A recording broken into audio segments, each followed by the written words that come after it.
a little creative today because we had to narrow down the class to 1 day from 2 days. So we're going to do English. I'm going to speak English, and then Saul is going to translate to Spanish. Yes, sir.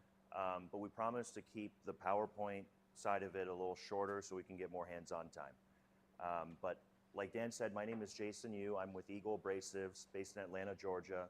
This is Saul. He's based in Los Angeles. We are representatives of Eagle Abrasives. We're excited to show you guys about our sanding system, how to use it, and more importantly, what makes it different than other sandpaper. So who here has used sandpaper before? Anybody? Yeah? So you guys are detailers? No one's here, no one's in a body shop, right? Okay, so detailers mainly. So detailing, you're mainly using really fine sandpaper to remove like little scratches, little defects. You're not really doing heavy sanding. Okay, good to know. So that's perfect because our system is the best system for detailers. We focus more on the finishing side. So you're gonna see that a lot of new options are available when it comes to sanding. Because really detailing with compound is just like sanding, except you're using a liquid abrasive. But with sandpaper, you have more control, and you also get the sanding done faster. I forgot to let you translate. No, it's okay, it's okay. Okay, so we'll go ahead. So first, want to introduce a little bit about our company. You might see the name Eagle Abrasives, and you might see the name Kovacs. It's the same company. When we started here in the US, the name Kovacs was actually Komatsubra because we're a Japanese company. And so it's difficult for our American customers to pronounce this name, so we decided to use the name Eagle. But over the years, Komatsubra has transitioned to Kovacs, so that's what it's known as globally. And on the packaging, you'll also see Kovacs, but it's the same company. So, en el principio, la compañía Kovacs, que está en Japón, fabricante de lijas, ¿verdad? Kovacs es la misma compañía que Eagle en Estados Unidos, pero como no podían pronunciar el nombre como Supra, ¿verdad? Cambiaron el nombre a Eagle para los Estados Unidos, que es más fácil. Pero cuando ves la caja de Kovacs y Eagle, es la misma compañía, misma fabricante de lijas. So, no cambia. So, no importa si le dices Kovacs o Eagle, es la misma lija, pues, como dice. Yes. Okay. So what makes us different than other sandpaper brands? First off, we're automotive focused. So the founders of our company ran a body shop in Japan in 1930. So everything they make is designed for automotive coatings, which are a lot different than, let's say, wood or metal, which tend to be harder or require less of a uniform finish.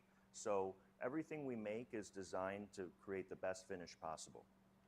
So, automotive finish, ¿qué significa eso? La compañía está diseñado para hacer lijas para el body shop, no para la madera, no para el barco, no para X, concentrado para los techs, ustedes que usan las lijas todos los días en los automotriz. And then that means that we have a very special focus on finishing. So finishing to us is everything 600 grit and up, right? Because this is typically the range of sandpaper that's the most difficult to have good sandpaper because it tends to clog up, it tends to leave deep scratches, and then takes a long time to buff out. So we are very different in that our focus, our bread and butter is on the finishing side. So, finishing specialist, ¿qué significa eso? La compañía Eagle o Kovacs especialista en 600 a 3000, dedicados a uniform finish, se te va a tapar menos, porque hay muchas lijas, pero no se concentran en ustedes en esos grados de 600 a 800, ¿verdad? Las estamos usando para X, o se te tapa, o no corta rápido, pero nosotros especializamos en esos grados para ustedes. And last but not least, everything we make is designed to save time.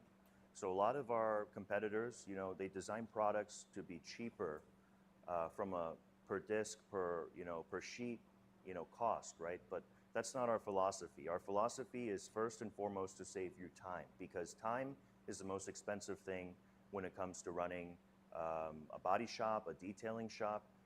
That's where your money is made, right? Is your time. So that doesn't mean that our abrasives are more expensive. In fact, they actually are less expensive than some of our competitors, but our philosophy is first to look at how we can save time. Lo más importante es el tiempo en el body shop, porque ahí es donde está el dinero, el labor. ¿Por qué estamos durando tanto? Especializamos en productos donde te va a cortar esos pasos, ese tiempo, ¿verdad? En calidad, a un precio económico. Ahora, no somos baratos que dicen, ay, puedes usar cualquier lija. Un precio económico a una buena calidad donde te vamos a cortar tu tiempo a la mitad. Y ahí es donde está el dinero. Por eso soy eso. Okay. So why do we use sandpaper? Can anybody tell me? Anybody? Exactly. So that's one is what we call refining, right? We're making a big scratch smaller. Yep. So that's part of refining. The other two reasons in automotive we use sandpaper are more on the body shop side. So they're first shaping, right? If you go out and ask anybody on the street, why do you use sandpaper? You know, it's like, I need to rough up the surface, or I need to, you know, shape something and make it smooth, right? So shaping is a big use case for sandpaper. The next one is scuffing. So scuffing is when you need to paint something, you need to create some scratches so that the paint can stick, okay? And then finishing and refining, this is what's going to be most applicable to you guys, is that we're making a bigger scratch smaller, okay? So that's all buffing is in the end, when it looks shiny, it's actually still has scratches, except we cannot see it. It's very small. Sí. So, ¿por qué usamos lijas? Varias cosas. El primero, el bodywork, shaping and removal, siendo esas curvas, quitando ese bando también. Scuffing and prepping, con nuestra lija, siendo esos rasguños para que se te pegue bien la pintura, ¿verdad? Finishing and refining, siendo esos rasguños grandes en pequeños, que es más fácil para pulir y llegar a su uniform finish.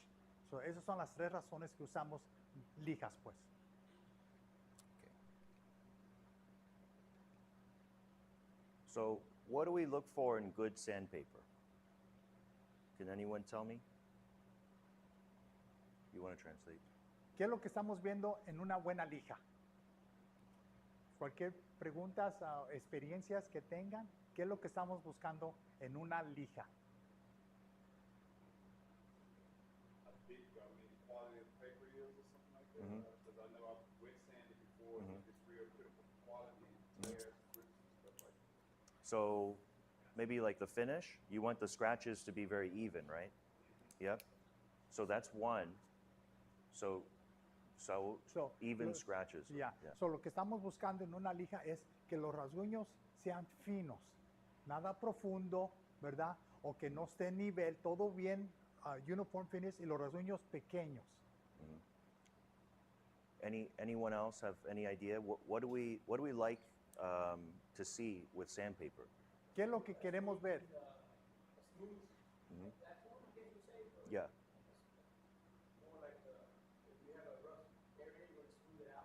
Yeah. So you want that uniform finish, but you also, what's the problem when it comes to sandpaper sometimes? Any problem you see? Tear up, some of them kind of grip and tear. Tearing up, yeah. Like the longevity, right? How long it lasts. So how long it lasts? So, ¿qué es lo que, una de los problemas que tenemos con las lijas? Posiblemente no te dure tanto. Se terminó las piedritas, se te tapa. Es lo que estamos buscando. Esas son unas de las cosas que la experiencia que tenemos en los shops, ¿verdad? No me dura la lija, uno de los problemas. Have you heard of clogging? Clogging when it comes to sandpaper? You ever sand something and then the sandpaper, it looks like there's little dots on it, little specks, right? So clogging is a big problem when it comes to sanding because that's when the sandpaper, you cannot keep using it. Otherwise, it's going to scratch up the surface because you have things building up on the sanding disc or the sanding sheet, and they've melted. They've created a new grit on top of the sandpaper, so it's kind of grinding back in. If you guys ever used like sanding disc with a machine, and you see the little, they call them pigtails. They're little scratches that are like in a circle. It's because of clogged sandpaper. So, uno de los problemas que tenemos es cuando se te tapa la lija, ¿qué pasa? Ese polvo que se comienza a hacer como piedritas, te comienza a hacer más rasguños profundos, que significa al último te va dando pigtails, porque se tapó la lija, ¿verdad? Oh, yes. Okay. And then the last thing we look for in good sandpaper is the speed, right? We want to get the job done quick. So, una de las cosas que estamos viendo es la velocidad. Qué rápido. So, lo que queremos es que la lija corte rápido y te deje un uniform finish, pero más importante, no se te va a tapar, estás cortando rápido y las piedras no le va a afectar. Okay. So, we have the speed, Tenemos velocidad, we have longevity, lo que te va a durar, and then the most important is the finish, like everybody mentioned, right? That's what we look for, especially detailers. That's what you are primarily looking for when it comes to sandpaper. We're trying to make that scratch or that defect easier to buff out. yeah. Y lo más importante, el uniform finish. ¿Qué significa eso? Que te dejó un uniforme, los rasguños listo para el siguiente paso para pulir o darle brillo, se puede decir. So why are each one of these important, right? So for speed, it means less sanding time and less sanding steps. Sandpaper, you sand in steps, right? You start with something coarser, like 1500, and then you go to 2000, and then you go to 3000. Why do we do this? A lot of the time, it's not because we need to use a coarser sandpaper, but because if we start with a really fine sandpaper, it takes a long time to cut. So, lo más importante es velocidad y los pasos que haces. Vas a estar usando lija menos tiempo, ¿verdad? Y menos pasos. Lo más importante es por qué usamos pasos, ¿verdad? Puede ser la 1500, 2000 y 3000, ¿verdad? Con nuestra lija vas a eliminar ciertos pasos inmediatamente. Yeah. Longevity. This is important because we don't want to use so much sandpaper, right? You don't want to have your one sheet last you 30 seconds. You're going to go through a lot of material. It's going to be very expensive. But more importantly, you want the sandpaper to not clog up so that you don't get those pigtails. You don't get deep scratches when you're sanding because that's going to be hard to buff out. La vida de la lija, ¿por qué es importante? ¿Verdad? Se te va a tapar menos imperfecciones o los pigtails que vienen agarrando porque se te acumula el polvo o la mugre. Y lo más importante, vas a usar menos material con nuestra lija, ¿verdad? Porque uno sabe que cuántas lijas no usamos en cada panel o medio coche. Con nosotros vas a cortar eso a la mitad, menos producto. And then last, the uniform finish. This is important because we want to make it easy to go to the next step. And the next step could be with a buffing pad and a buffing compound. If you have a uniform finish, it's going to buff out a lot faster. And you're also going to have less chance of having to go back with something rougher, something coarser, because you didn't get out those bigger scratches in the beginning. Yeah. Y lo más importante, ya al último, el uniform finish. Cuando ya vas a pulir, es más fácil con nuestra lija de nosotros ir al siguiente paso y menos oportunidad que digas, ay, encontré un daño, encontré un rasguño profundo que tienes que comenzar otra vez, no con nuestra lija. Al último te deja un uniform finish listo para darle brillo. Okay. So all of these things we look for in sandpaper, they're ultimately designed to save time, right? Good sandpaper saves you time because time is money and it's labor cost. So when we look at sandpaper, we want to find sandpaper that hits all three of these criteria. So, es bien importante todos esos tres pasos, velocidad, lo que te va a durar y el uniform finish te afecta el tiempo. Y ya sabemos, compañeros, que tiempo es dinero. ¿Por qué estamos durando? ¿Por qué esto nos tapó tantas las lijas? Esta es la oportunidad que les estamos ofreciendo con nuestras lijas. Cortar el tiempo a la mitad y hacer dinero. Okay. So now we've talked a little bit about sandpaper in general. We're going to get into our system, and it's called the K system. Okay, so these are the 3 products in the K system, and you have some catalogs in front of you, so you're going to find these products in here. They're just 3 products out of many, right? Because the K system is what's going to be most applicable to you guys as detailers. It's going to be the fine finishing end. The first product we have is called Super Acelex, and this is grits 240 to 1500. And you guys are probably not going to be using 240, but maybe let's say from 600 to 1500. This is going to be when you actually need to correct something in the paint, right? If there's a lot of orange peel or if there's heavy scratches, you're going to use this to remove the defect first. So, El Super Acelex. Estos son los 3 productos de la sistema K-System, ¿verdad? Estos son los 3 productos que se usa lo máximo. Por ejemplo, el Super Acelex, que comienza de 240 a 1500. Por ejemplo, ustedes que son pulidores, yo sé que no van a usar la 240 o 600, pero de 1200 y para arriba o 1500 es una buena oportunidad, ¿verdad? okay, and then the next product is called Super Bufflex. It's the same product as Super Acelex, except it's in a higher grit. So from 2000 to 3000. I think this is going to be the top product that you guys are going to be using because it's essentially replacing rubbing compound. It's replacing the heavy cut with a wool pad. Instead of using the wool pad, you can use sandpaper. El siguiente producto se llama Super Bufflex, que viene siendo los grados 2000 a 3000. Mi opinión es, este es el más importante producto que van a usar ustedes, ¿verdad? Que viene reemplazando el rubbing compound. So, les vamos a demostrar, y este es el Super Bufflex de 2000 a 3000. And then last but not least, we have a product called Talicut. And this product, it's the same abrasive as the Super Acelex and the Super Bufflex, but we put it on a harder film.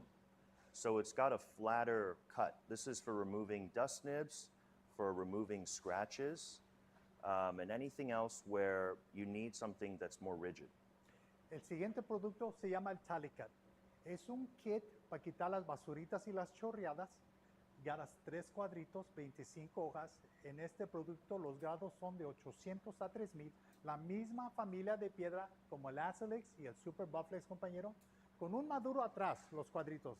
Diseñados para quitarte esas basuritas chorreadas o esos rasguños profundos. Yeah. So the K system, it's a flexible sanding system. So you can see this is Super Bufflex 2000 grit. It's very flexible. It's very pliable.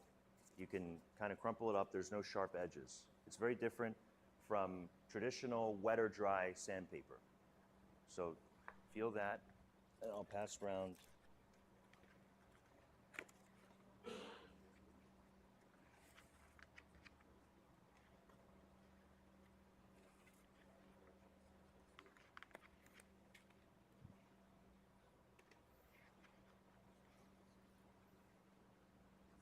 Have you guys seen any sandpaper like this before? No, usually it's like the wet or dry 9x11 sheet, right?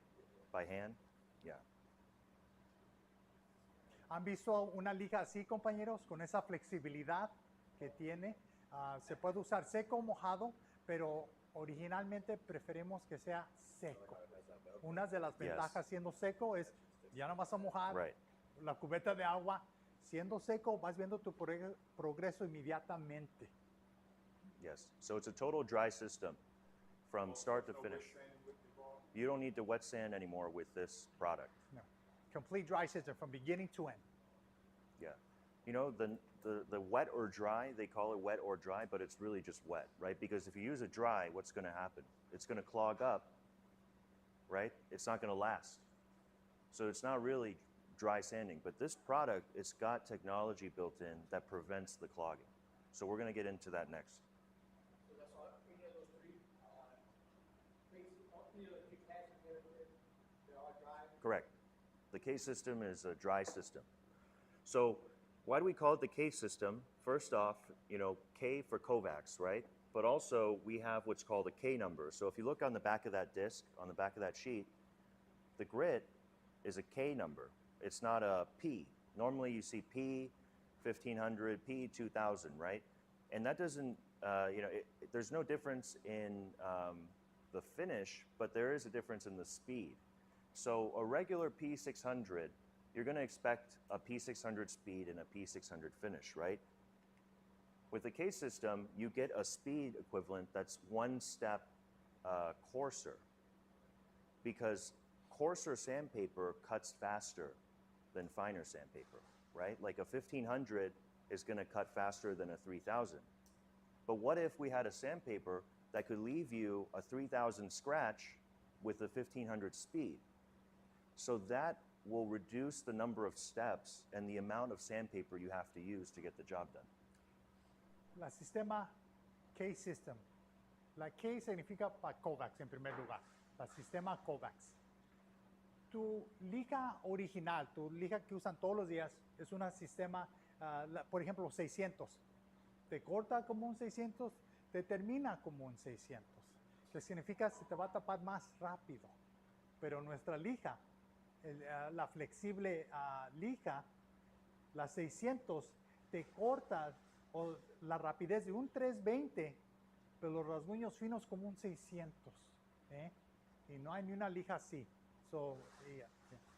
So we call this the speed of a coarser grit and the finish of a finer grit, okay? And we have a whole chart for these three products. You can see the sanding speed equivalents, and this is all in the catalog, by Yeah. the way. Ese está en la página 2 en el catálogo, Yeah. compañero. En la página 2. No, this one I think is it on the dose? Yes. Maybe, okay, it is, Second okay. page. Yeah. Okay. So why does it cut faster, right? Why does the K system work? To understand that, we need to understand what traditional sandpaper does, right? Traditional sandpaper, meaning wet or dry, or, you know, like 80 grit, 180 grit, what we're doing is called block sanding. The sandpaper is flat, and we're cutting the top of the paint first until we get to the bottom, right? Because remember, paint isn't flat. It's got highs and it's got lows, even though we can't see it. On a microscopic level, there's areas where it's higher, and so you're going to sand those first, okay? So block sanding, it's good for shaping. It's good for body work.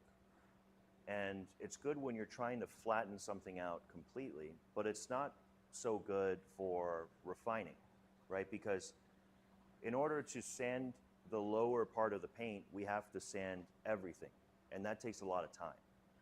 So, block sanding, ¿qué significa eso?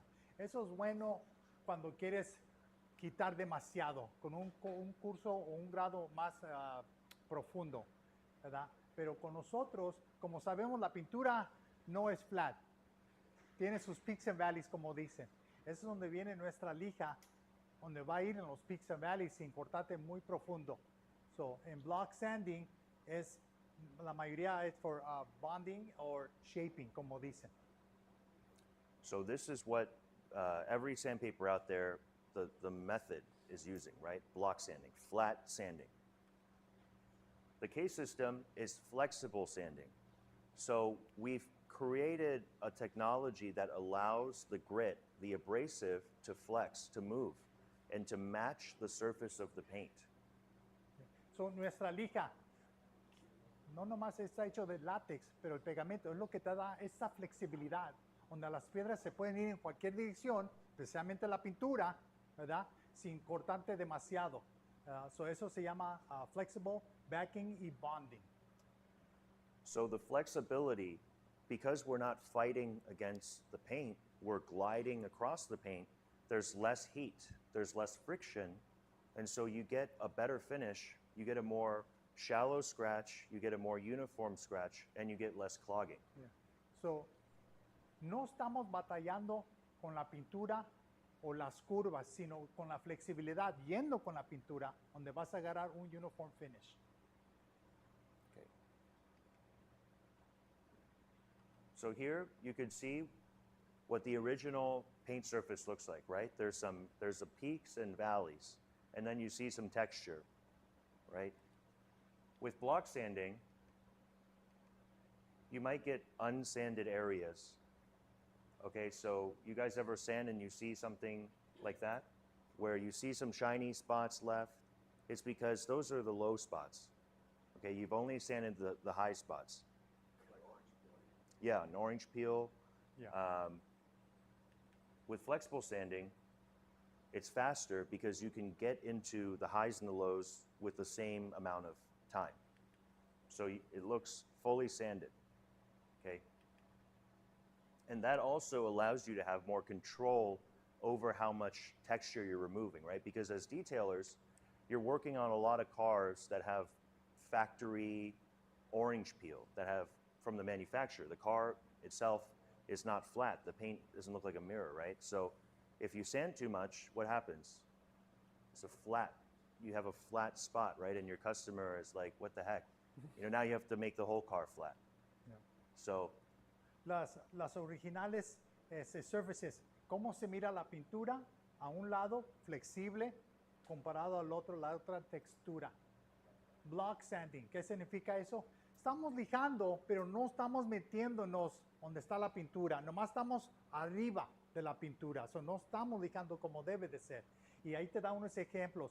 Slower coverage, las áreas que no estaban lijadas, ¿verdad? Con la lija, y cuando te quita demasiado. Pero abajo, con la flexibilidad, puedes ver cómo es nuestra lija va con las pinturas en medio, un lugar donde se lijó completamente comparado de arriba en medio, y controlas la textura. Tú controlas cuánto puedes quitar sin quemar la pintura o X. So any questions so far? ¿Preguntas, compañeros? ¿Preguntas? Does it make sense? Y todo está en el catálogo. Todo lo que estamos hablando van a ver en las fotos y X en el catálogo. Eso sí. Okay. So now we're getting into what speed means, right? When we say we cut with the faster speed, we're talking about the speed of coverage. Coverage means how long does it take to make that whole area not shiny anymore, right? You've sanded it completely. It looks like dull. Ahora vamos a hablar de la velocidad de la lija, que significa cuánto duramos en llegar en todas las curvas de la pintura, ¿sí? Y las áreas que no están lijadas. So, estamos hablando ahora de la velocidad. This is compared to the speed of removal. So our paper, the flexible paper is not faster at removal. It's faster at coverage. So removal is when you need to shape the car. You need to do body work, right? This flexible paper is not going to be faster for that. Sobre la lija para quitar, no es que no hacemos rápido, pero hacemos una área más grande con un uniform, llegando a todos los valles, como dicen, en las áreas que no se puede con la lija tradicional. So, es la flexibilidad que te puede dejar en todas las áreas. So can anyone tell me which of these two shows more coverage? En esta foto nos pueden decir Yeah. cuánta cobertura cubrió la lija Yeah. en estas dos Sir? fotos. First one, right? Yes. Exactly. And what type of sanding would be faster for coverage, if you want coverage? ¿Qué lija usaríamos? Flexible, block, neither? Flexible, right, Yeah. exactly. And what about removal?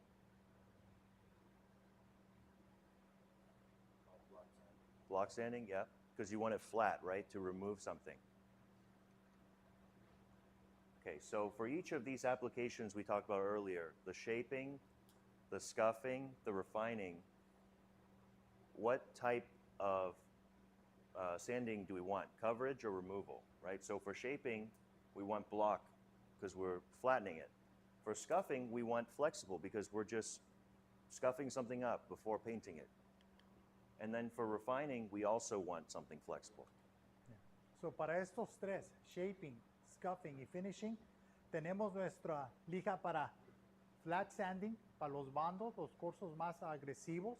Tenemos la cobertura para flexible sanding, para llegar en esos valles donde está la pintura, para arriba y para abajo. Y lo mismo le aplica for finishing and refining, una cobertura flexible alrededor de todas las peaks and valleys. So what we want to communicate here is that we shouldn't be using one type of sandpaper for every application. But that's traditionally what's been happening, right? We use the same type of sanding for body work that we do with detailing, and that's not right. So that's why we created the K system. Yeah.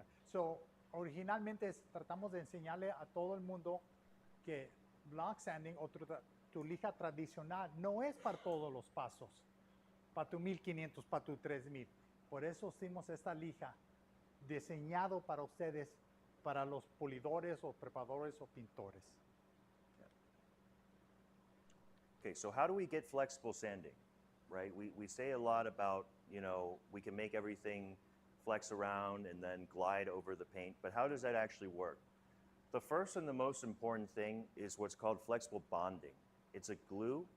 The glue we use to make the abrasive attach to the sandpaper, it needs to be totally flexible in order for the stones to flex. So, ¿qué es lo que significa latex backing or flexible bonding? Básicamente, compañeros, es el pegamento de la lija que te deja ir en cualquier dirección y las piedras no se caen. The next thing we need is a flexible pad, right? So we have a very unique pad. It's called a micro hook pad. So feel the surface. It's a very low profile pad and it allows the sandpaper to totally be flexible. Yeah. So ahora el siguiente paso es, ya tenemos la lija con una flexibilidad, ahora sigue el interface pad, que puede ser en bloque o en disco y van a ver la esponja que he hecho por micro hooks o velcro le dicen. And last but most important is we need every grain on the sandpaper to be exactly the same. We need it to be uniform. Yeah. So Kovacs is very known for having a uniform grain. Y el último y importante son las piedras. Las piedras son el mismo tamaño en todas las lijas y es importante porque eso es lo que te va a dar un uniform finish al último, menos pasos. So the latex backing is just one small part of the whole puzzle, right? A lot of other sandpaper now does have a flexible backing, but they don't have these three other criteria that make it work like it should. Yeah. So al último, una de las cosas bien importantes es la flexibilidad de la lija. No hay otras lijas que hacen lo mismo, que tienen el sistema acá que te corta más rápido y los rasguños bien mínimo, como dice. Okay. So going back to that interface pad, you can see the traditional interface pad has what's called a J hook. It's like a big hook that sticks up. And that's good for when you're doing coarser sanding because you need something that's more durable and you need something that, like grips on very strong, right? But when we're talking about 3000 grit sandpaper, we don't need that coarse of a hook. So that's why we have a micro hook. It's also Velcro, but what it does is it prevents the hooks from pushing up against the sandpaper. So, una de las cosas importantes es los interface pads. La mayoría son el J-hook que ven. Nada mal con eso si son para las lijas, para el metalero, el 80, 150 o X. Pero para nosotros, con nuestra lija flexibilidad, es el micro hook. ¿Qué significa eso? Que es Velcro, no te va a penetrar en los J-hooks como dicen, comparado a este. Y es Velcro que significa se puede quitar, limpiar, ponerse para atrás. Okay, so we have three different types of interface pads. We have, what you have in your hand is the soft micro hook, the one in the middle. That's the medium, and that's all purpose. It works for every grit. We also have one that's harder, meaning it's thinner. So right there, if you want to grab that off the table, Saul.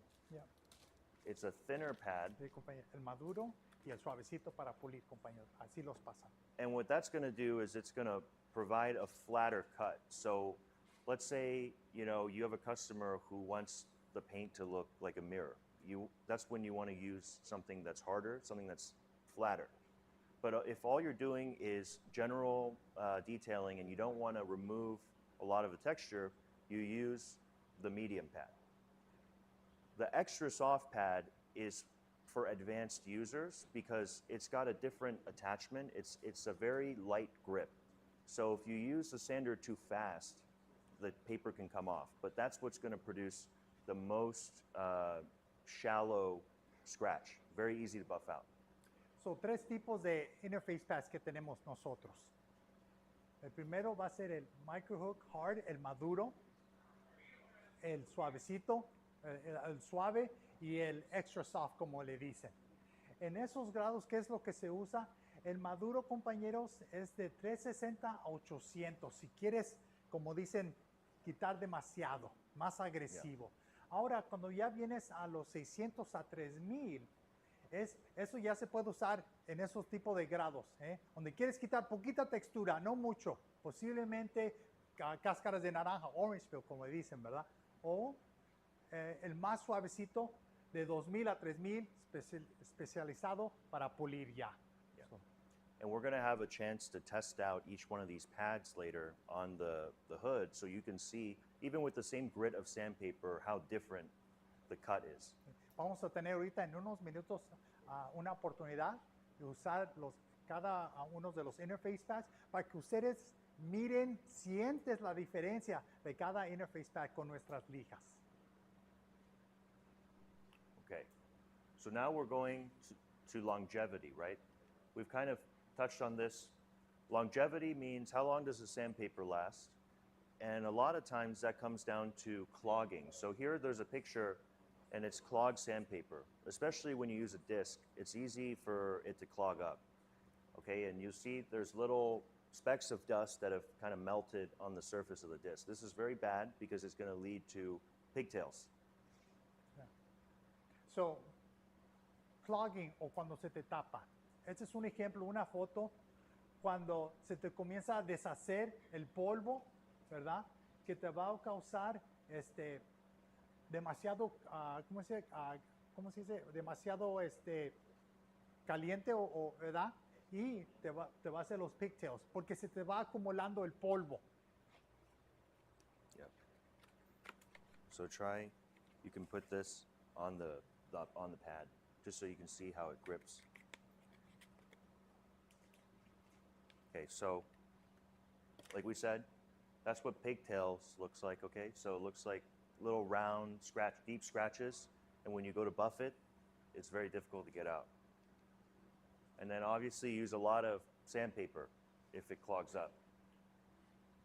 And the last thing that's most important actually is when you have sandpaper that clogs up very easily, you have to use water when you sand, right? Because that will help lubricate the sanding and prevent the clogging from happening. But when you have a sandpaper that's very clog resistant, you can dry sand. El último es los efectos cuando se te tapa. ¿Qué significa eso? La primera foto te va a enseñar los pigtails, cómo se ve, ¿verdad? Cuando le están dando y te comienza a enseñar los pigtails, ¿verdad, compañero? El segundo, usas demasiada lija. Estás usando demasiadas lijas otra vez y agarrando los mismos resultados. Y el último es, tienes que mojar la lija para agarrar esa flexibilidad cuando comienzas, para evitar también que se te tape. Pero con nosotros, completamente seco. So how can we minimize the clogging, right? First, our sandpaper, you can actually clean the disc when you're sanding. If you see the dust building up, you can wipe it off, blow it off. Yeah. So, una de las cosas es cómo eliminar que se te tape. Bien simple con nosotros. Se puede limpiar la liga, una toalla, tu pantalón, y también límpiale a la interface pad. Y vas a ver lo que te va a durar 3 veces más que cualquier lija. You also want to clean the sanding surface. because you don't want to grind back in the dust that's sitting there. La otra cosa es bien importante es donde estás trabajando, límpiale para que ese mismo polvo no se te acumule en tu lija. Lo vas limpiando también. And then on your sander, you want to reduce the speed. The higher the grit, the lower the speed. ¿Sí? Y el último es rebajar la velocidad en tu DA. So, en otro modo, el grado más alto, la velocidad menos. And don't push down. Yeah. You let the sandpaper do the cutting. Yeah. So, deja que la lija, deja que tu DA haga el trabajo. Nomás lo vas guiando. No le tienes que poner peso. No le tienes que poner velocidad alta. Velocidad baja y guía la lija. And then last but not least, make sure you use the right interface pad, right? Y al With our último- abrasives, make sure you use the 3 interface pads that are up here because that's going to help make the flexibility work. Yeah. Y el último es usar el correcto interface pad que le pertenece. Ya tenemos el de 360 a 600, el de 600 a 1500 y el interface pad de 2000 a 3000. Yes. Yeah. So all of these discs and interface pads are also available for the 3-inch and the 5-inch and the 6-inch and the sheets. Okay, Yeah. so just depending on what you guys use the most. Sí. So, los interface pads las tenemos a mano, ¿verdad? Para el foam block, las tenemos para los discos de 3 pulgadas, 5 pulgadas y ya saben las de 6 pulgadas. Todos los tres, maduro, flexible y super soft. Okay, so what is a uniform finish? It means when the scratches are all the same width and the same depth. Okay, depth meaning how deep the scratches and width is how wide the scratches. So, ¿qué significa un uniform finish, compañero? Cuando todos los rasguños son la misma tamaño, pequeños, nada grande, nada profundo o X. Todos los rasguños en esa área que le has dado, igual. So other sandpaper, you see there's a lot of variation. This is the scratch, the surface after you've sanded.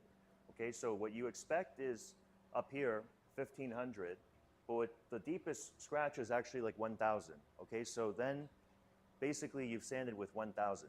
Yeah. Son dos tipos de cuando te lija. Puedes tener la primera en rojo, que te indica que es uno de 1000, cuando estás esperando de 1500, y eso no tocó para abajo, como dicen, los valles, la lija. With the K system, it's much more uniform. So you expect a 1500 scratch and then you get a 1500 scratch. Bien. Con la cases o nuestra lija, si ven por ejemplo ahí los rasguños bien mínimos, pequeños, con una 1500, que significa fue en todos lugares de la pintura. Okay, so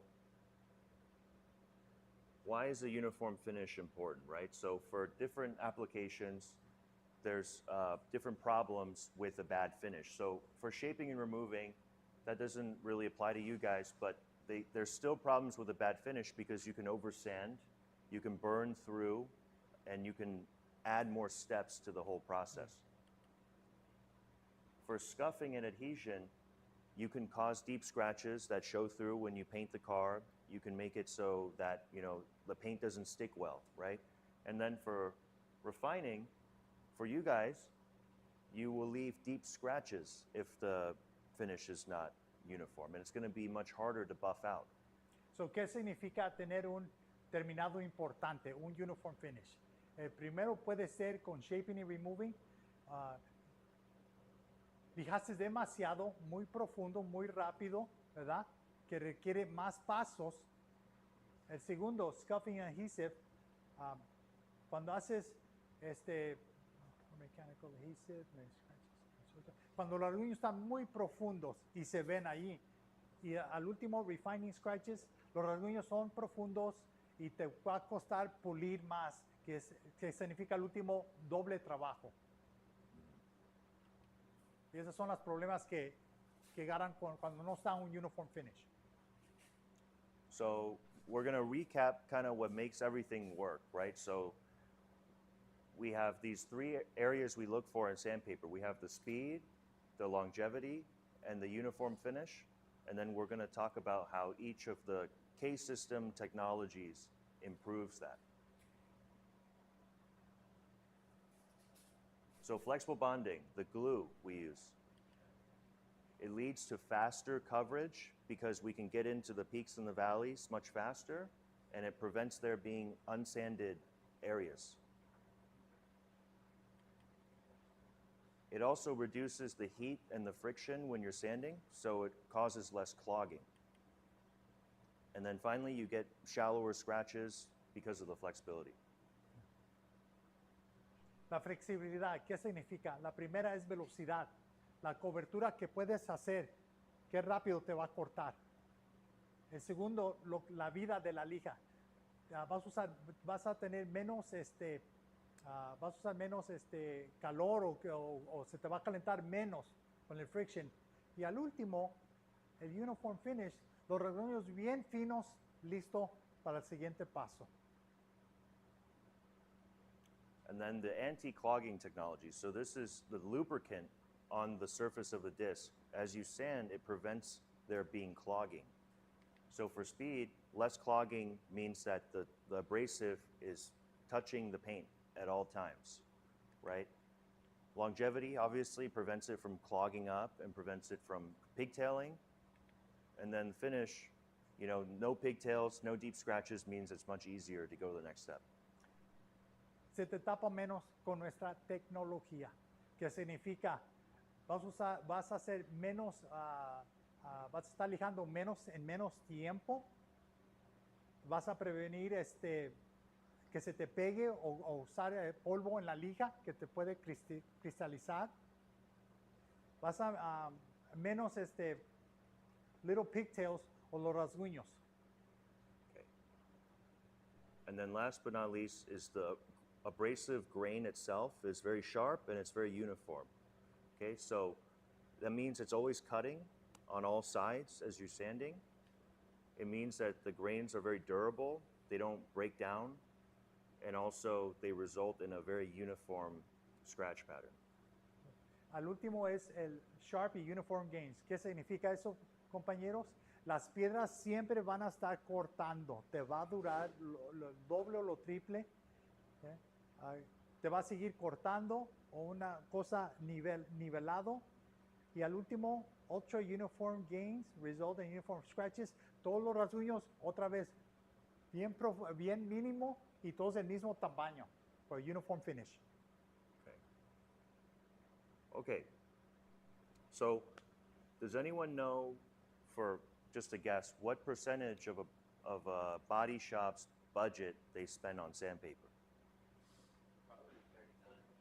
39% on sandpaper? Okay, it's less than 1%. Okay, it's 0.7%. It's a very small portion. So Now- go ahead. Yeah. Now, what percent is spent on labor? 39. Yeah, right. So, you know, what's more expensive, right? The sandpaper or the time? You know, the time is the most expensive thing in a detailing shop, in a body shop, and what we want to do everything we can to reduce that time. Now, a lot of you know, technicians or shop owners, they'll go for the cheapest product they can find, right? And that works for some products, but not for things like sandpaper, especially fine sandpaper, because if it doesn't work, you're going to end up spending more time, and that's going to cost you more than the sandpaper. So, ¿qué es lo que cuesta más? ¿Tu lija o el labor en la tienda? Y en realidad es el labor, porque la lija es nomás un 1% y ciertas lijas sí te van a servir, pero ya saben, la mayoría están usando más y más producto de la lija, pero es el tiempo donde te cuesta más. Okay. So the K system, we're delivering on all three of these things, right? The speed, the longevity, the uniform finish. Overall, compared to wet sanding, it's a 50% time reduction in sanding. So, ¿qué es lo que estamos ofreciendo con las lijas? Tres cosas: velocidad, que te dure y un uniform finish, ¿verdad? Porque es el tiempo, el labor donde estamos. ¿Por qué estamos durando tanto? ¿Por qué hay tantas lijas tapadas? No, compañeros, te cortamos tu labor a la mitad y te ahorramos dinero a un precio económico. Okay. So there's a lot of different types of sanding, right? There's body work, there's primer, there's painting, but for you guys, it's more the clear coat, the polish sanding, okay? There's a ton of options when it comes to the coarser paper. It's about price, but the finer paper, you know, traditionally it's just, you know, people like to use 3M, right? They've got the Trizac foam, they've got wet paper, but nobody else really can create sandpaper that lasts, that does the job when it comes to that fine of a grit. So what we want to do is offer an alternative for this range of sanding that can save you time. So, en la sistema hay muchas lijas, compañero. Como pueden ver, para los metaleros, ¿verdad? Tienes todas esas marcas de 40 a 120, de 150 a 600. Hay muchos, pero hay pocos como nosotros y la competencia, donde se concentran, donde ustedes lo necesitan, de 600 a 3000, ¿verdad? Para el base coat, scuffing, your clear coat finishing, compañeros, que puede ser ahí de 800 a 1500, y para pulir de 2000 y para arriba. Nomás hay dos compañías que se concentran en eso. Okay. All right. Any questions so far? We're going to move into the hands-on part of the class now. If anyone wants to take a break, use the restroom, grab a snack or something, we'll transition. We'll take 5, yeah. Ya. So, ahorita vamos a descansar 5 minutos y de ahí vamos a querer o vamos a usar las herramientas, compañeros, con las lijas para que ustedes las sientan y traten. I have a quick question. Easy question, but just want to be clear. You mentioned earlier that the smaller the grid, the faster the speed. The higher the grade. Higher the grid, the lower the speed. Right. Yes, sir. Yeah. Can you repeat that again? Yeah, so the lower the grit, the stone, the abrasive is a bigger stone, right? 80 grit, it looks like a big stone. So the lower the grit, the faster it will remove. You want the speed higher, faster on your Oh no, this has nothing to do with the DA. okay. But yeah, when you use a fine abrasive, you want to lower the speed of the DA as well, because higher grit sandpaper, think about like the teeth, right? 80 grit is like shark teeth. 3000 grit is like baby teeth. It's tiny. So things can get stuck very easily, right? So you don't want to create more heat when you don't need to, because when you're doing 3000 grit sanding, you're not removing a whole lot. It's not like 80 grit where you're buzzing down the paint, right? So you want to lower that sander speed and let the paper do the work. But good question. Okay. All right, so we'll take 5 and meet back over here and do some sanding, okay?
the round action, how quick it covers?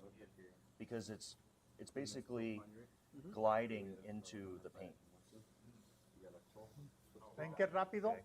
And then when this happens, you wipe it off. Y de volada se puede Right. limpiar y puede seguir usando la lija. Okay. Y esa es la 1500 que está demostrando. So that one is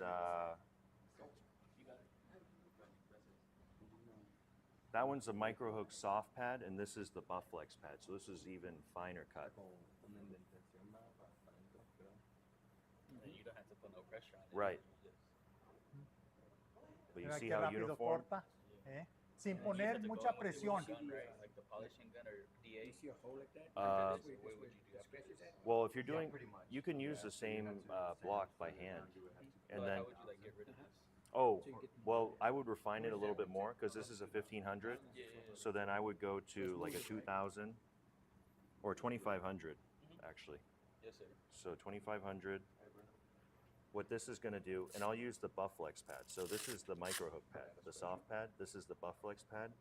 It's got an even softer Feel. finish, and this is 2500. And then what this is going to do is refine it. It's going to make it easier for you to buff out.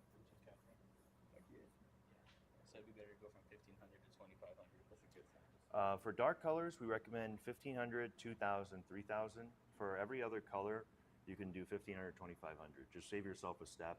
It's already very easy to buff out. You say black, dark colors, what number? 1500, 2000, and 3000. Okay. Yeah, to make sure that you get all the Yeah. scratches So, out. para los colores oscuros recomendamos la 1500, 2000 y 3000. Yeah. Para los colores claros, compañeros, 1500, posiblemente 2000, pero la mayoría es el nuevo, el 2500 diseñado para los colores claros. And then you see this build up. When there's a lot of build up, it means that it's having to remove a lot of texture. So if your disc is building up way too fast, it means you might need to use a coarser grit because you're having to remove a lot of defects. Okay, so this, you just wipe it right off. So try this out. 2500. Úsenlo. Sin miedo. Sin miedo al éxito. Colega, sin miedo al éxito, porque si ustedes no hacen el día de mañana. And then this can also wipe Ya, off. ya. Prefiero que aprenden aquí que en el coche de un cliente. So with these Eso te sale caro. like the smaller scratches, Right. Like little like lines on the car. Yeah. So like let's say if it was like a line like across like the fender, like let's say like this big, maybe like a little Yes, scratch. yes. I would use that. Yep. You would use this first. So Would you go in a circular motion or you just go straight down the line? if it's a long line, I Ese would es go 2500. in the rectangular motion. So, él va a necesitar aquí algo más, So- algo más. Puedes usar el 3000. Yeah. So So let's para say los there's a colores line here, oscuros, right? compañero, So you 1500, would- 2000 y You would kind 3000. of go So yes, sir. Yeah, but what about if there's orange field, to take the orange out, it will be 1500 or it will be around the lower? line. Comenzando And then con you can kind of 1500. feel Porque it, ese 1500 the line, te corta right? como un 1200. If there was a line. Acuérdate. Okay, and then Ándale. if the line isn't So going son dos away, it pasos means menos. you might So need to sí, use patrón. coarser grit to start. So this is 1500. So then you could go to like Esa es la 1500, la rosa. like 1200. I would always go as fine as you can first, because then it's less steps to get it back Y lo bueno to es que shiny, right? So this is Vamos a a poner que 1200. ponen una orden y no sabes el grado, pero sabes el color, eso está bien. Eso les va a ayudar. And then always Sí. keep your No sé el número, pero sé el color. Your Ah, sandpaper perfecto. Ya, and the ven surface qué clean. rápido corta, compañeros. So 1200, I mean, is usually going to be the lowest you go for a scratch. Otherwise, it might, yeah. So now that you've gotten, Yeah. you've got the scratch out, right? Yeah. That's the first step. Then what you're doing after that is Oh, refining gran it. You're diferencia. blending Yeah. this spot back in. So then you would switch Yeah. to the Ya, latex. por ejemplo, la 1500 de ahí ya puedes And, terminar con una 2500. Exacto, señor. So 1500. Ándale, yes. Si es un color oscuro, pues sí entra. Then what you do, you go in a circular motion. So you go from 1200 O to sea, 1500. Yeah. para propósito Keep going higher and higher as you claro, turn, la cosa se va a ir. But you see how we blended that in? That scratch from the sanding from earlier? because you don't want there to be a flat spot Y lo más when you importante, buff it, seco. right? And then you keep No going more up. cubetas de agua, secándolo, porque a veces ahí es tiempo. Sanding, Una de sanding las and ventajas buffing are the siendo same seco, thing. vas It's viendo just one is progreso liquid and one is inmediatamente. solid, right? So the higher you can go with sandpaper, the easier it will be for you for buffing, because buffing takes longer than sanding. And then this is 25. So try this. Dígame. Usualmente So go in the circular motion. usualmente yo Circular is better for a disc. de auto nuevo, jóvenes que un dealer, a los clientes, a veces los autos But let's say traen you have a bunch of scratches all over the hood, right? Then I would just use this, prácticamente the discs, el último detalle. maybe on a Sí, sí, DA. sí, sí, sí. Si no es específico, no me especializo en buscar, sino que a veces If it's really small scratch, you start with like a higher grit, maybe like 2,500, 2,000. It just depends on how deep you think the scratch Sí, is. sí, sí, sí. But you can always Bueno, go down, ya but sabes you que can't lo vas a reverse. venir puliendo al último, You know what I mean? ¿verdad? Pero los tres pasos. So you see, this is going to be really easy to buff Depende out. si es un coche claro, 2,500 y de ahí 3,000 también. Still like look in that color, or would I be able to have a scratch? No, because so the original scratch was like right here, right? So what we're doing is we're sitting over it and we're already blending it in. Because the paint is just an illusion to our eyes, is how we see the gradient of the texture and the light and everything. So this is already blending it out. But if we just had that one spot and then we buffed it, then you're going to see there's like flat right here. Una 3,000, compañero, sí. Okay? Ya. Pero So- tienes que como, no experimentar, pero a veces necesitas So we have some un more grado plugs más here, too. agresivo, la 2,000, la 2,000 que Oh, you do? Okay. So exacto. this is a very Ándale, small la line, pregunta so es qué let me profundo take está. this 1,200 So, off. puede ser 1,500, 2,000 y 3,000. This is Así de put a fácil. fresh Esos tres 1,500. pasos, patrón. Ya. La idea de hacerlo So 1,500 on one side, 2,000 on the other side.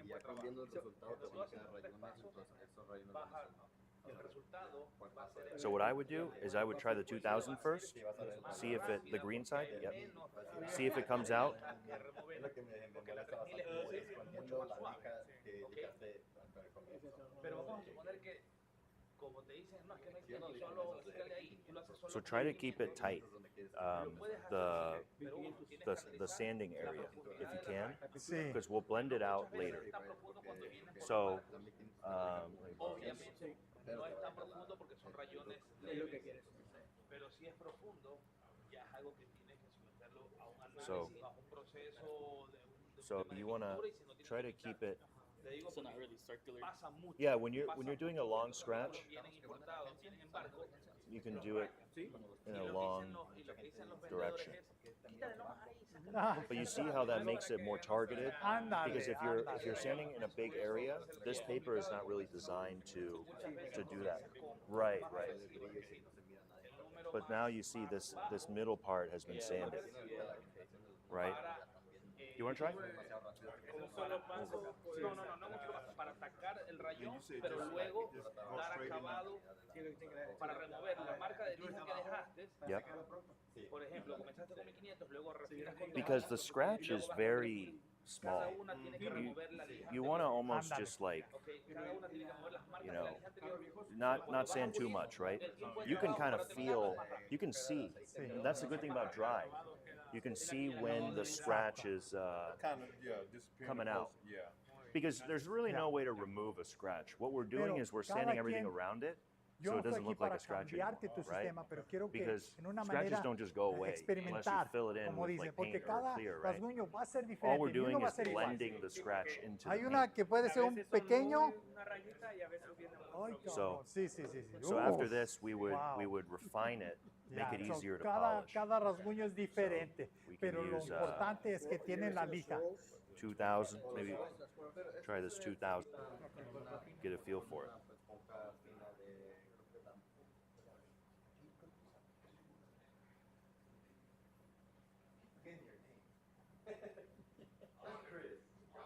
But there's a lot of uses for the sandpaper. You can do headlights. Headlight, That's what I do with them most of the time. yeah, I do that wet sand.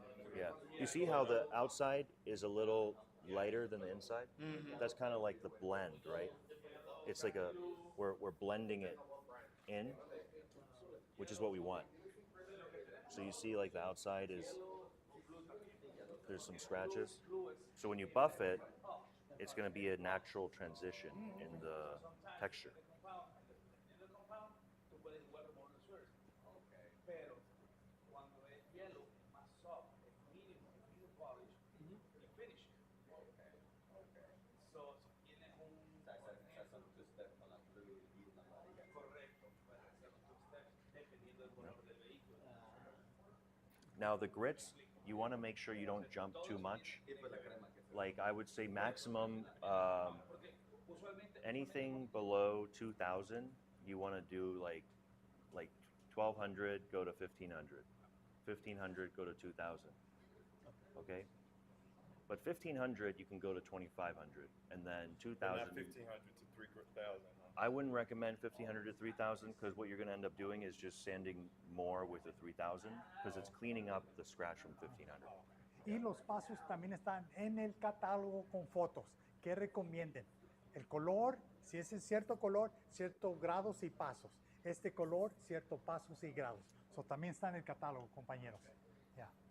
So why don't we can use the DA over here. We'll bring this over here and Sería clean that up. aquí. Negro, compañero. Sería, bueno, un color así igual, la negra. So feel, the different pads, right? Thin, soft, extra soft. Y acuérdense, el volumen baja. Entre el grado más alto, el volumen bajo. Nada. Y no le pongan peso. Guían el DA. Oh, no, I'm just moving all this away so it doesn't fly off. Right. Oh yeah, Mike, it's stuck. Oh, we're good. There you go. That's some good glue. Yeah. Which one you need? If you could grab that, maybe we'll start with a 1,200. That orange one? So, vamos a comenzar con la 1200.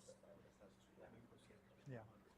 Que es el principio, we have principio right de here. blending y top coat sanding, como le dicen. Yeah. So first we'll show you with the hard pad, right? This thin one. So what you can do is you can put the interface pad on first, and then you can kind of just like that. I mean, it's easier than like some people have to like, they turn it around and they starts running. Just go. The disc is a little bigger than interface pad. Oh, okay. So this is a 1,200 with the flat.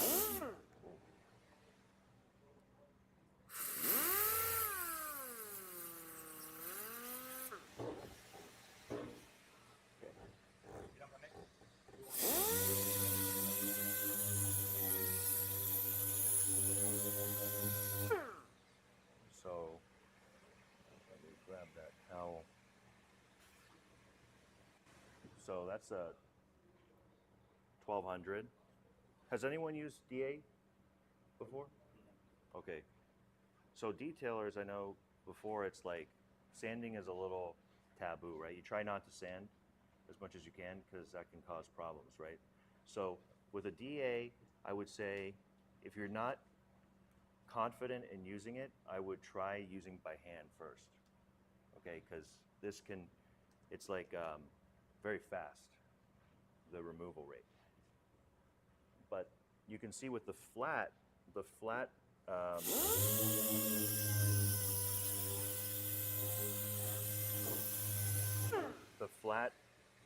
pad, it cuts a lot quicker, right? If you take the same disc and you put it on the soft pad, you see how the orange peel is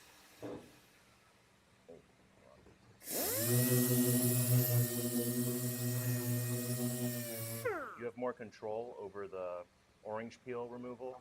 How much you Yeah. So Okay. I would say avoid the flat pad, this pad, unless you're really confident that you want the surface to be like Completely flat, right? So, okay, the soft one, because it gives a little bit more, Yeah. so you won't be put so much. That's why we always recommend this soft one for everybody starting out. Okay. Kind of have control how much. Right. Orange peel you can remove. And then this pad is even softer. Okay? The problem with this pad for new users is that the disc is easy to come off. So you see like this, but side to side it doesn't. It's strong. Like you can't pull it off side to side, but this one, it's an even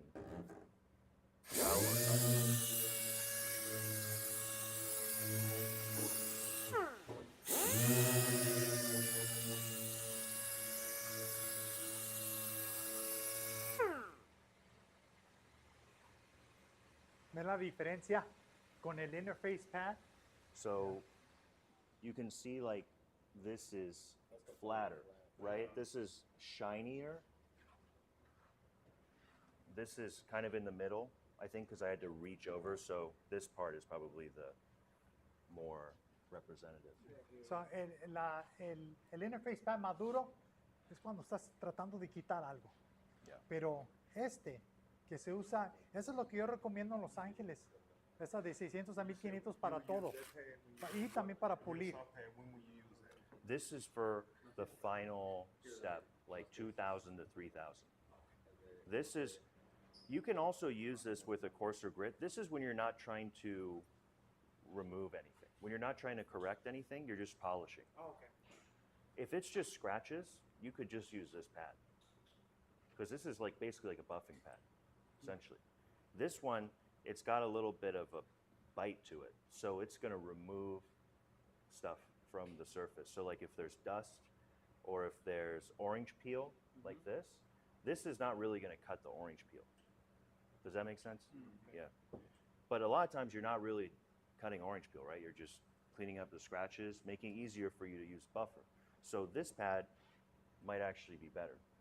Okay, so feel this pad so you have an idea.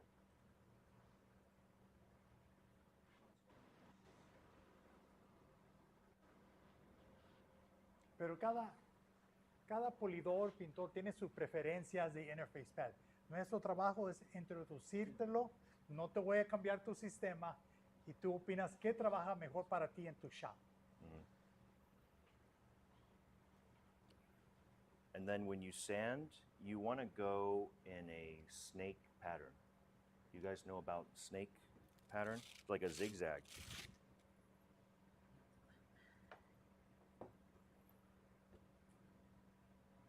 So this is 2500 on the soft pad. You can so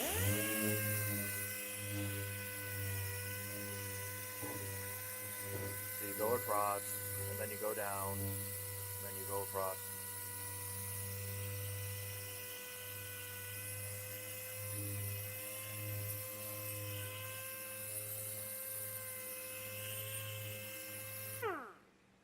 So you want to overlap by a little bit when each pass.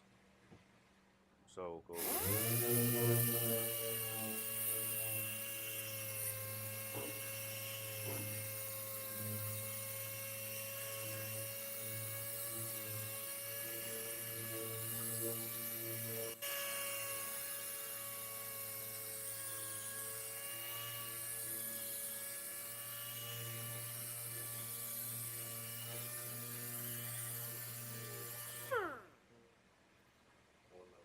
¿Lo ven qué rápido corta?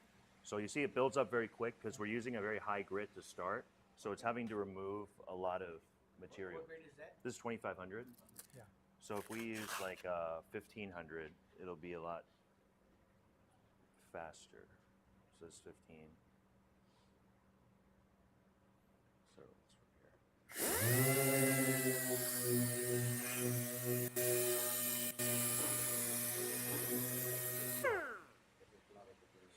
See, very fast, right? Y lo más importante es, vamos a cortar el labor. ¿Cuánto duras Yeah. para hacer cada coche? Vamos a cortarlo a la mitad Yeah. con estas lijas. So you want to try? Try it out. Completamente seco, compañeros. Yo sé que a veces tienes que mojar la lija para dar esa flexibilidad. Yeah, Nada so con esto. put your palm on here.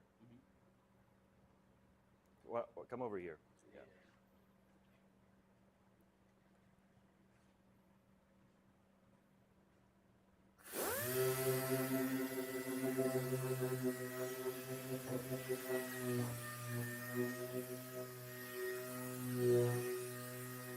Yep. So when you see there's starting to be some action with the scratches, that tells you that it's time to clean the disc. So you see the surface is like full.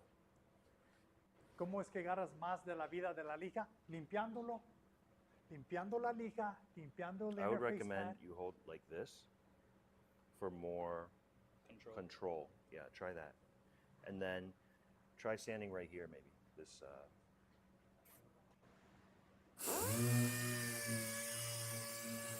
and slow down.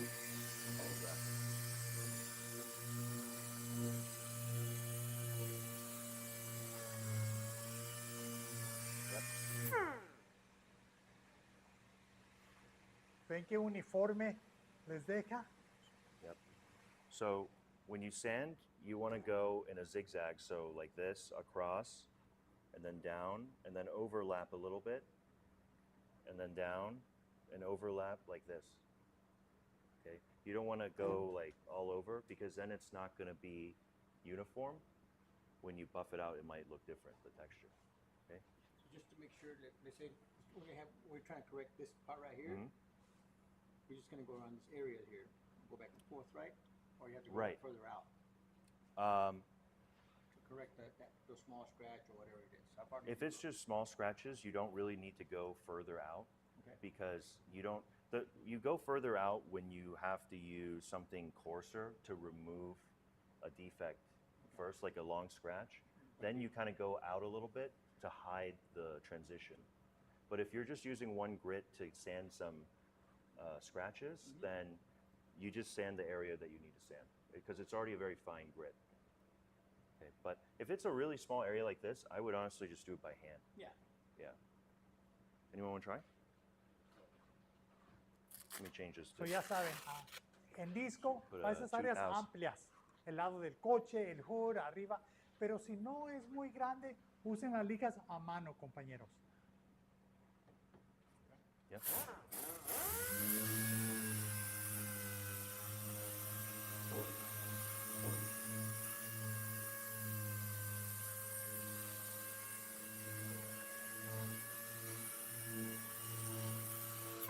Yep, really good. So you see very uniform. Ya, Okay. Qué diferencia, ¿eh? It didn't take long either. All right, come on. Come try. El que sigue. So you el don't que have sigue. any other chance to mess up a hood without any know, right? any worries. That's a good one. Yeah. Right. So make sure you keep it flat. And yep. Yep. And you don't need to push down too hard, just enough to keep it from flying around. Oh yeah, this button. Yeah.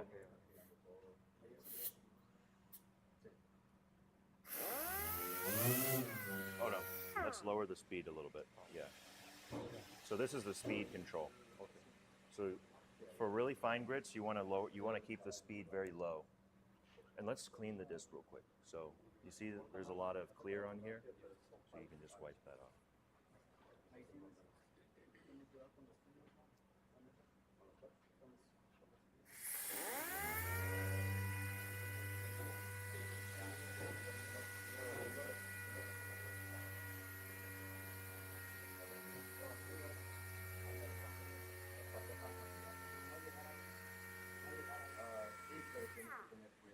Okay, good.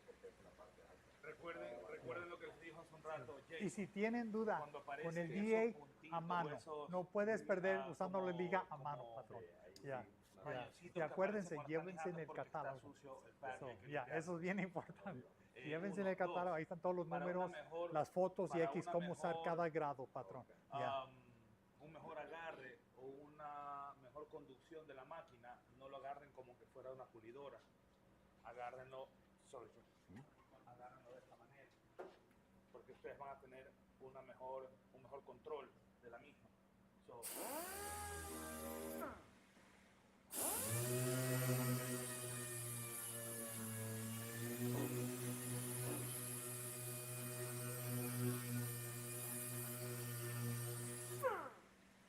para tener un mejor control. Si lo agarran como que fuera una pulidora, ustedes van a tener haciendo presión con una mano y con la otra. Ya. Entonces esa presión No te salen nivelados, como dicen. Yes, sir. Yeah, it's not like a buffer. The buffer, you're using the pad as like you have to push the pad in basically to create heat, right? This is, you don't want heat. Buffing is the heat is melting the scratches. Sanding is there's abrasive on here that's already going to cut as soon as it touches. So you don't need to push just enough so that it makes contact. But it takes a little bit of practice. So on the electrical TI, you use same speed type deal, or because it's air, you're using air. Yeah, you can lower the speed. Do you guys have the battery, the 3-inch one? Yeah. It's downstairs. Okay. Okay. I think the 3-inch will be good for you guys doing spot repair, you know. Yeah. You use that same thing with under. Yeah. Try over here. And you call it the headlights. Yeah. Oh, try over here.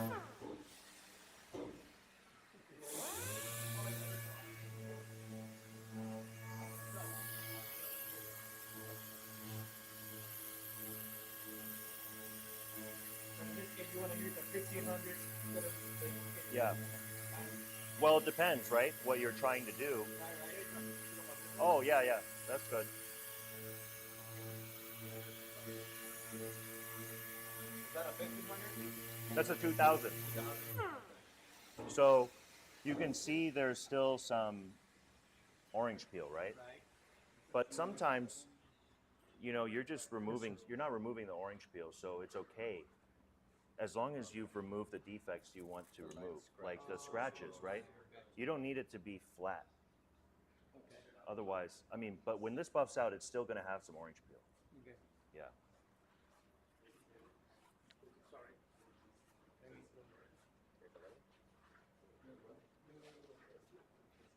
So we can put a 1500.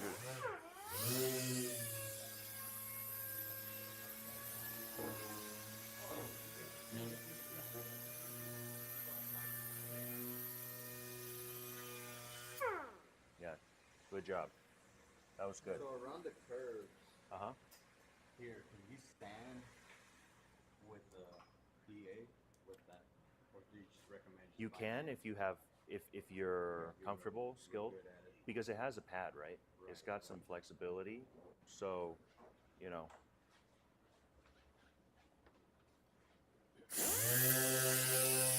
And you want to lower the speed, obviously.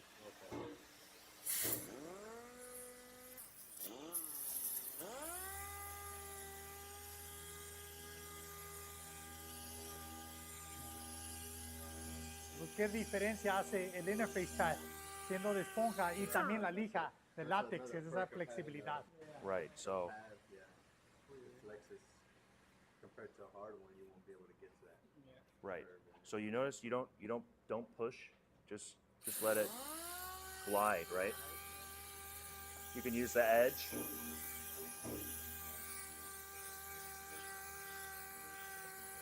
And when you're over the body line, don't let it sit there. Okay, not like a flat area where you can Right. weigh, Yeah, especially you have the ones with little humps type deal. Yeah. Right. And stuff. Right. Who else hasn't tried yet? Yeah, I'll try it. Yeah. Here, try this 1500 fresh one. Oh, sorry. I'm gonna pull this. Okay. Pull this over. You kind of tell when there is not sanding anymore. Right. Oh, nice. Is this a? Huh? This is a buffer or something? Both. Okay, You both. can do Okay. both. So you can sand Uh huh. and you can buff. Okay. So yeah, it's just and you can here. Oh, okay. Well, not on this one. No, this one's Too not- fast, right? Let me go get the Okay. No worries.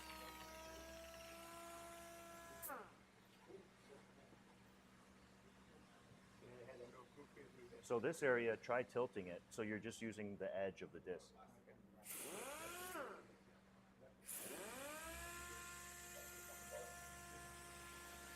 Yeah, there you go. Okay. The good thing about dry, you can keep checking, right? If it's already sanded, you don't need to keep sanding because the more you sand, the more scratches you put in, the longer it will take to buff, right? Y también limpiar la lija, compañero. Cómo se te va acumulando el polvo, lo limpias y le sigues. Keep playing around. We got to buzz this whole hood down because we're going to buff it out later, right? Okay. So you better do 3 it. inch, yes sir, yeah. I'll do it again. And you do it a couple times, you get used to it. At first, the feeling of the power is a little. Yeah, what is the code to the door when we exit? I think it's 198. fine, right? 18? 198. Yeah. Oh, 198. 198. Let me write this down.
All right, good afternoon. My name is Oscar Hernandez with Senior Chemicals. Thank you for being here. Thank you guys for being on YouTube. My counterpart, mi amigo. Bruno Carranza, ya me conocen. Gracias a todos por estar aquí. Bienvenidos. Y pues esta tarde tenemos algo súper chévere. Gracias a todos los que nos siguen en la pantalla de YouTube. Síguenos en Stinger Chemicals. ¿Cómo se dice chévere en inglés? Cool. Awesome. Awesome. I gotta ask. Today we're gonna go over, you guys did the sanding, the buffing, the polish, or the sanding. We're gonna go over the buffing and the polishing. So we're gonna highlight a couple of our Stinger compounds and polishes, and then we're gonna talk pads, and then we're gonna talk polishers. Ok, so ya vimos la primera parte, que fue la parte de lijado. Ya todos trabajaron sobre el cofre, lijándolo, dejándolo súper bien.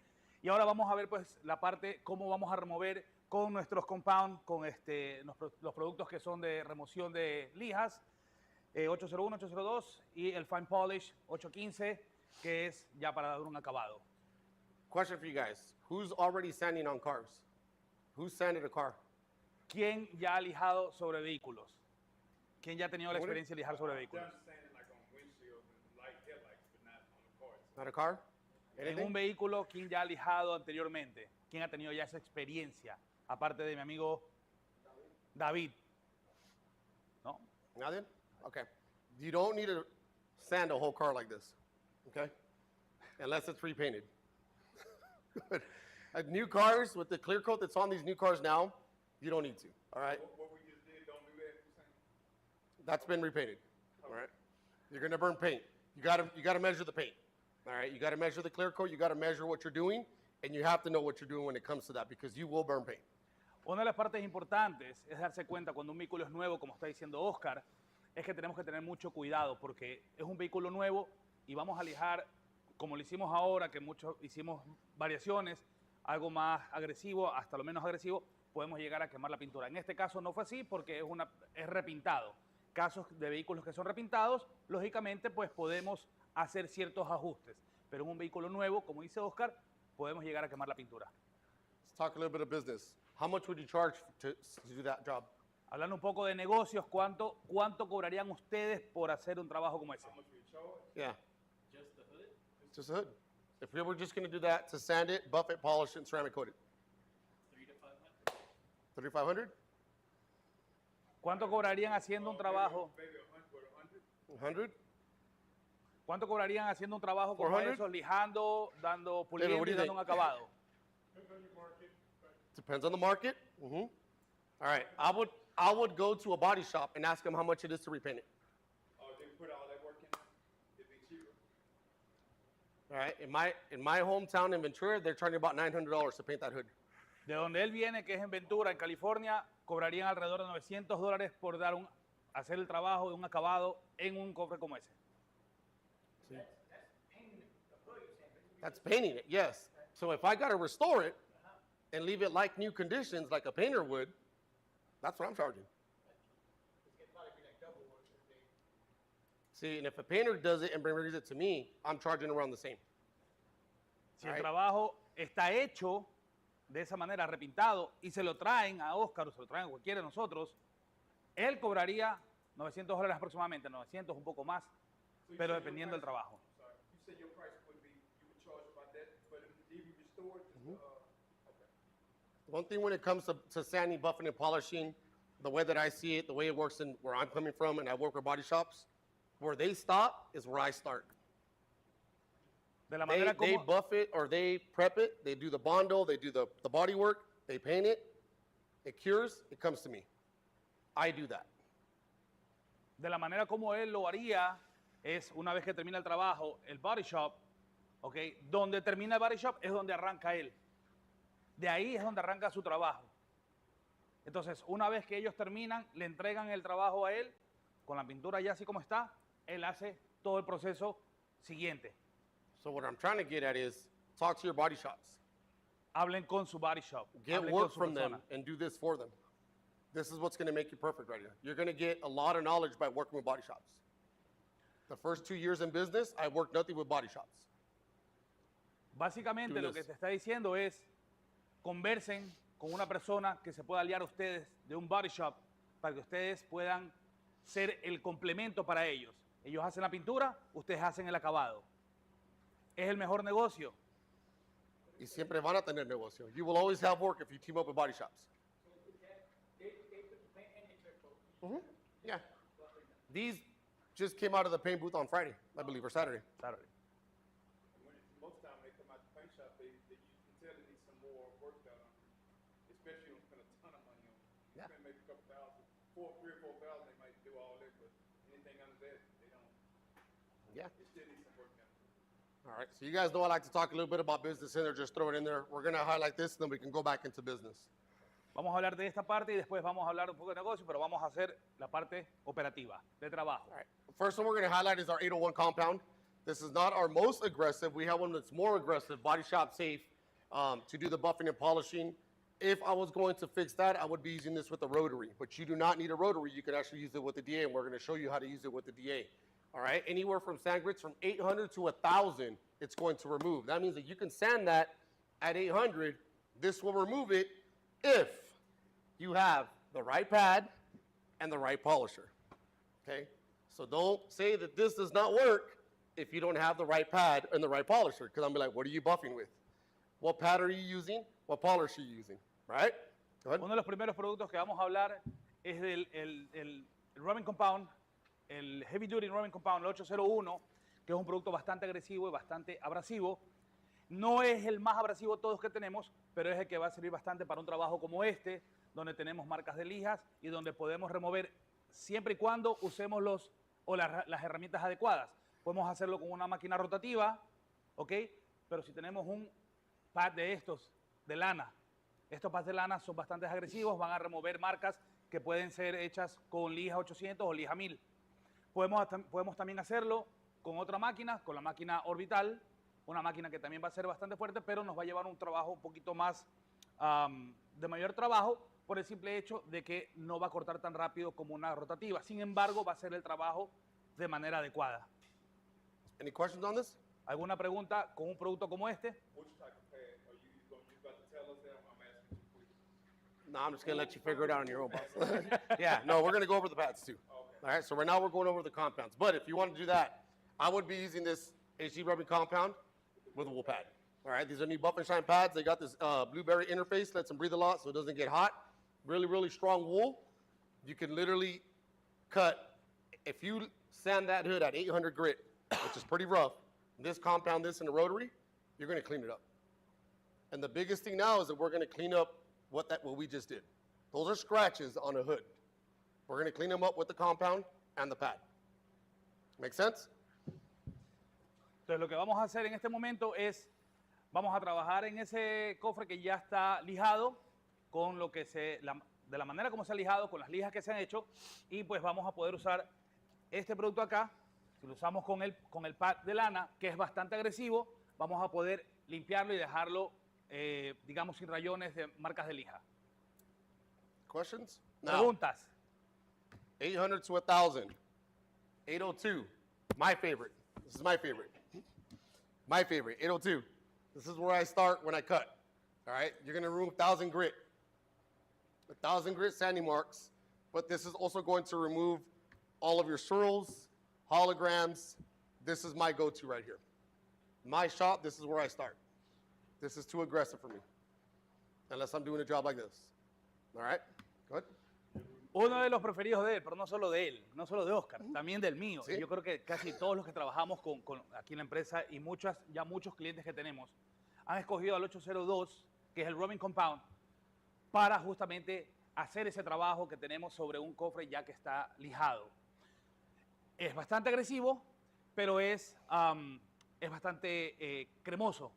Entonces, es bajo en polvo, no te va a hacer mucha acción de polvo, no te va a levantar mucho polvo, pero a su vez te va a hacer un buen corte trabajando con el pad adecuado. Ojo, ya les va a decir Oscar, esto puede ser siempre con el pad de lana, porque necesitamos agresividad por el trabajo hecho en ese cofre. No todos los casos son iguales. Tomar muy en cuenta eso. Any questions on 802? Preguntas?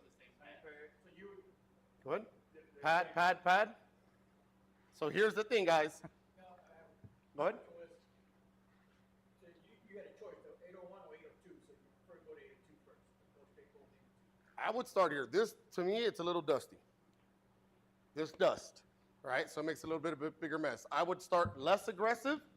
If that doesn't work, you go to more aggressive. Don't ever start too aggressive and then go less aggressive. Because you're Nunca going to burn comiencen tan paint. agresivos. You're going to burn paint and you can't unburn paint. Always start less aggressive. On that hood, I'd be starting right here. I would even use a wool pad on that hood. Because I got full faith and confidence in this compound, in this pad, that I can fix that hood. Want to make some money? Who wants to bet? I like to challenge myself. I like to experiment a lot. So I would literally start here. Because this is a very, very aggressive foam pad. Yes, and this is very, very good compound. I just got to get the right machine.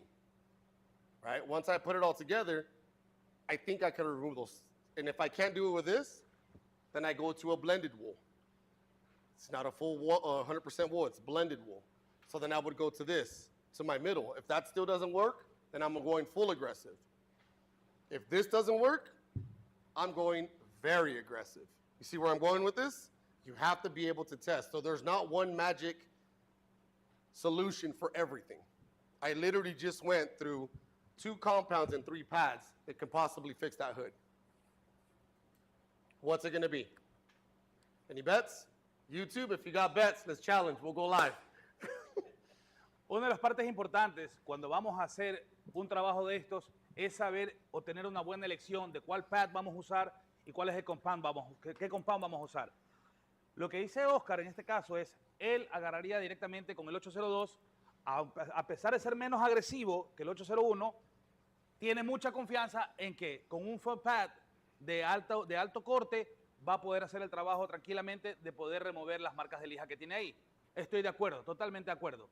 Sin embargo, el análisis que tienen que hacer ustedes, que no va a ser igual en todos los casos, puede ser que no lo puedas cortar esto, vas a tener que regresar a uno menos agresivo, o perdón, un poco más agresivo como este de acá, pero no vas a comenzar por el más agresivo inmediatamente, porque si te llega a pasar algo y se te llega a quemar la pintura, eso te va a costar más de lo que te puede costar más comenzando un poco más suave y yendo progresivamente aumentando el corte, ¿ok? No todos los casos son iguales, como les digo. Tienen que saber hacer el análisis correcto para un trabajo adecuado y que eso no les retrase trabajo. All right. Now, these pads leave scratches on your clear coat. These will leave marks on the clear coat. Can we agree on that? They will. It's just wool, blended wool. You're going to leave some kind of defect. So how do we fix it? Polish. Look at that. Polish. This is our new fine polish. Just came out right before SEMA. Again, I'm not going to go more aggressive than this. I'm going to get a polishing pad, and all I'm going to do is just finesse it up, clean it up. Plain and simple. This is your second step. All of this, to start, you're going to finish with something like this. Can you go more aggressive than this? Absolutely. You can grab a yellow pad, you know, from that you guys see over there to my right. Or you could even finish off with the blueberry pad. You can grab any of those pads. But for me, black paint, I'm going to get the softest, speed 2 on the machine, and I'm just going to finesse that paint to leave it like a mirror light. I say speed 2 because I know what machine I use. It all depends on what machine you use. All right, but this is also a polishing pad.